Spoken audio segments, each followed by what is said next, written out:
Hello, this is Watch All About with another watch review, and in this review we're looking at another offering from Star King, which can be found on AliExpress.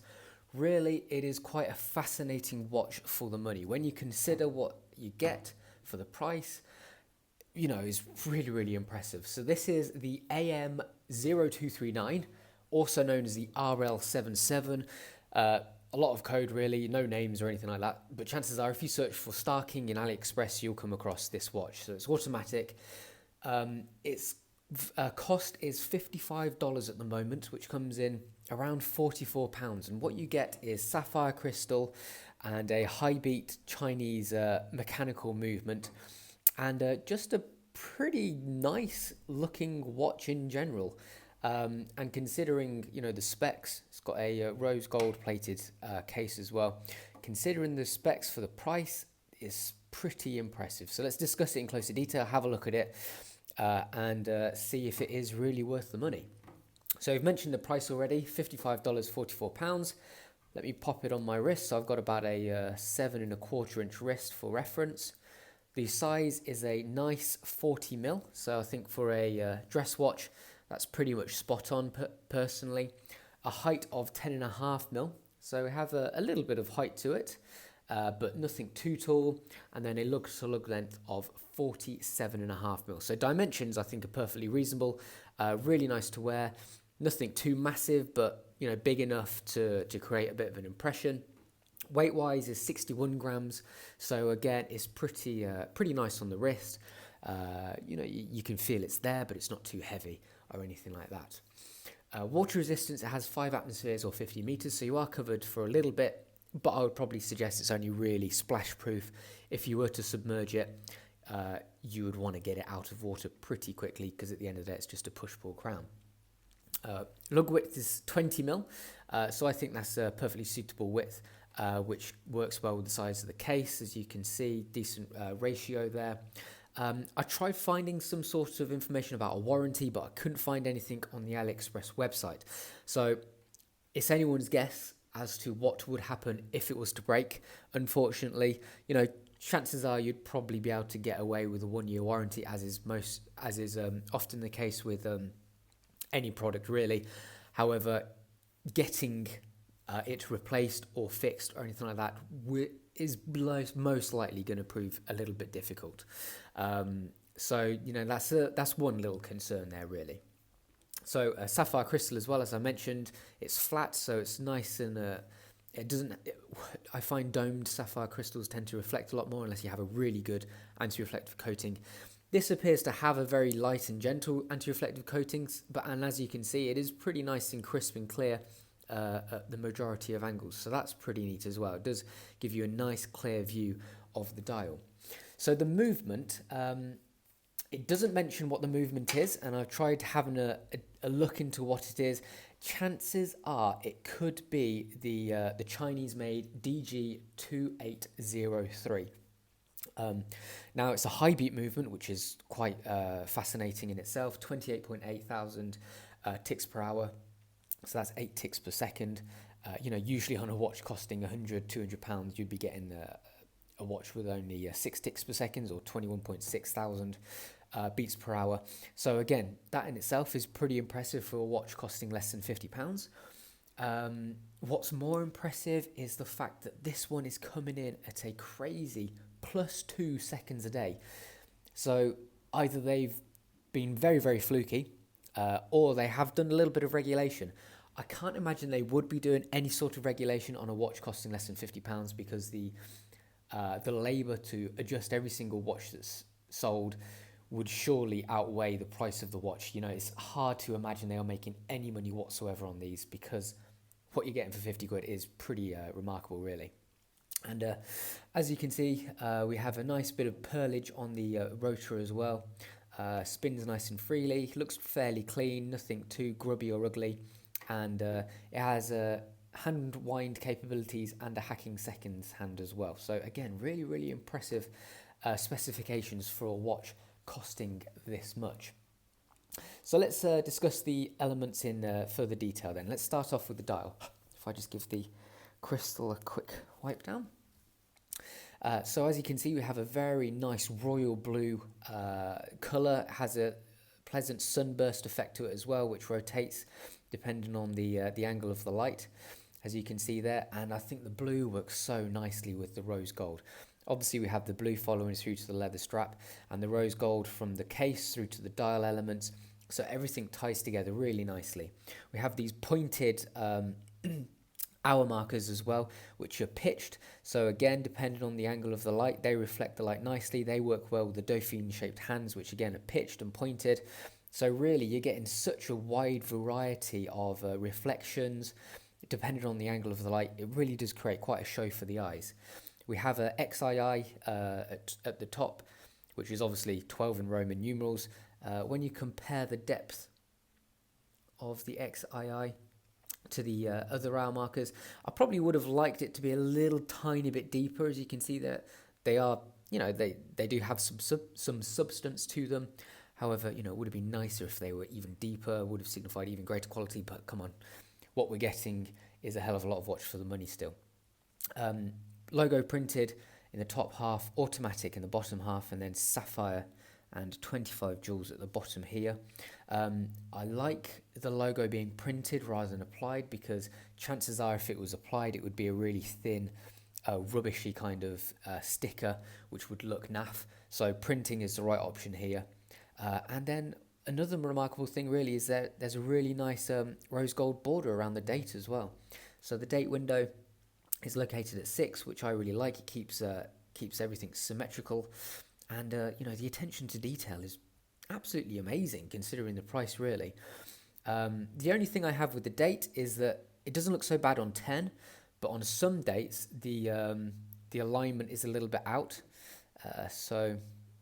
Double figures seem to be okay. So let me just rotate it. You can see it now a little bit more on 16. The alignment is a little bit too much far to the right. So if I keep on going, and I actually found this with the other Star King as well, so maybe that's just one of those things that you just got to live with. So there you can see the number 1 is ever so slightly wonky. So that is something that is noticeable. However, you learn to live with it because of the price of the watch. So really lovely dial, easy to read as well. No complaints whatsoever apart from the date alignment. So really impressed with that. Moving on to the case then. Quite a nice curvaceous barrel, as you can see here. If we look at it front on, we have a pleasant sort of a roll to it, which actually makes it wear smaller than it is in size, because there is less in contact with your wrist, which is a good plus.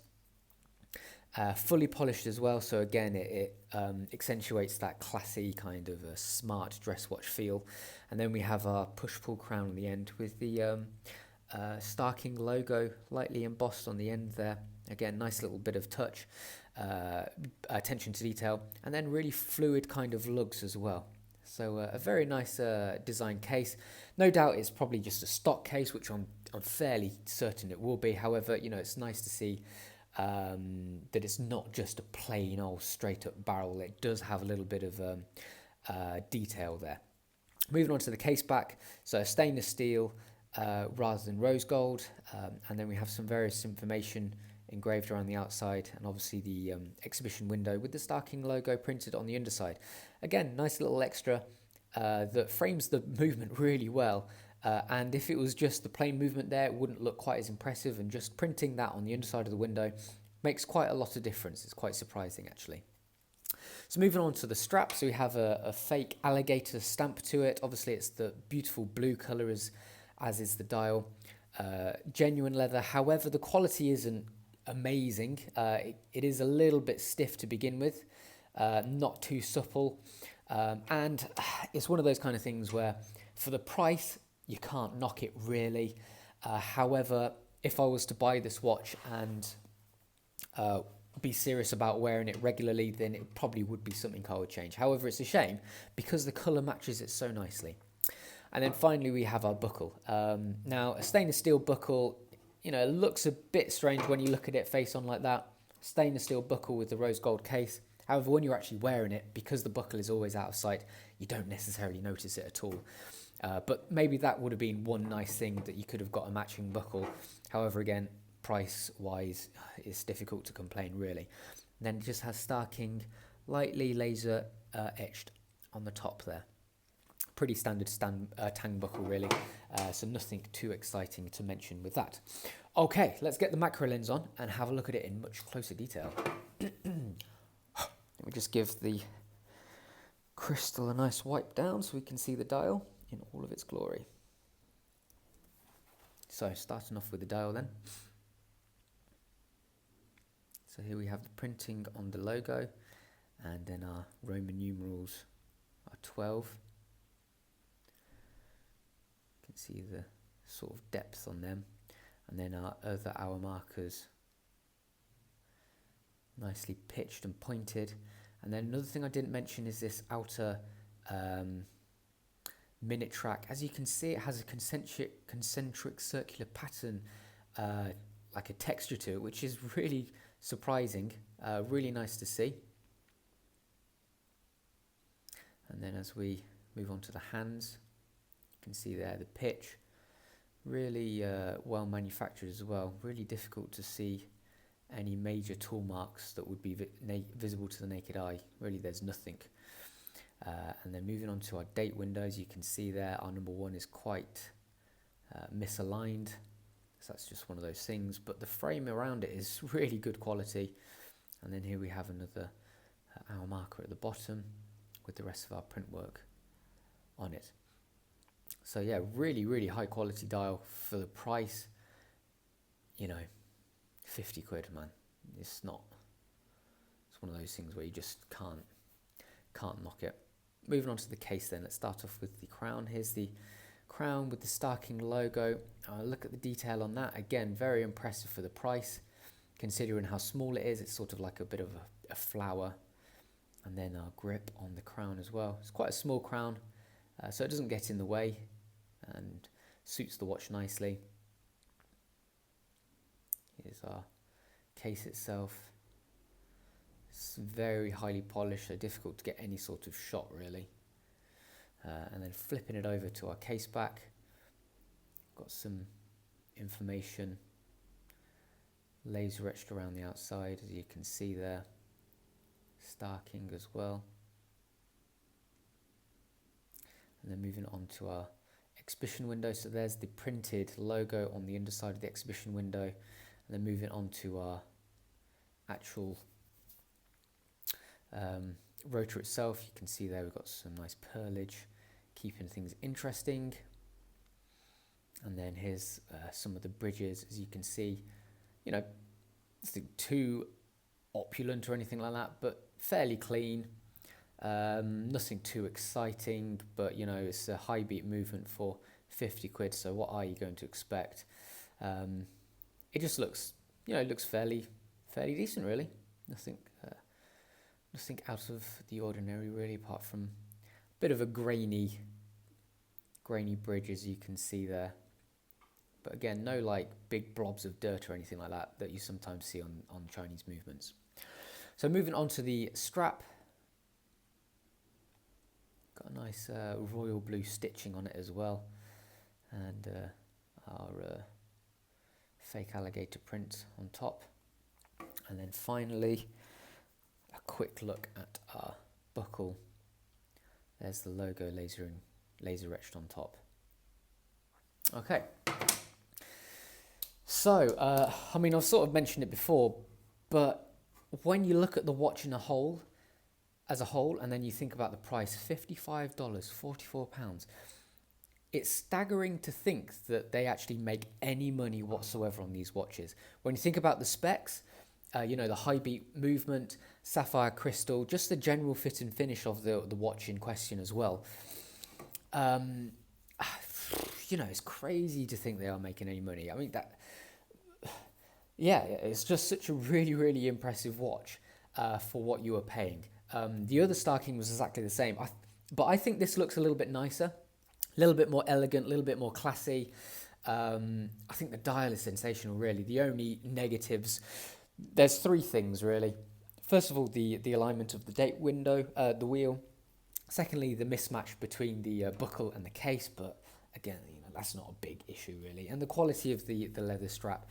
But again, you know, these are things that you can overlook because of the price of what you're paying compared to the quality of the watch is just outstanding. Really, really is. So I can't recommend it enough, really.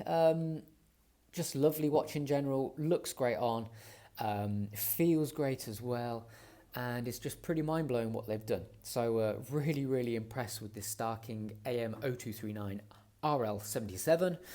That's what it's all about, guys. So thank you for watching. Please make sure you like and subscribe and comment, and I'll see you next time. See you soon.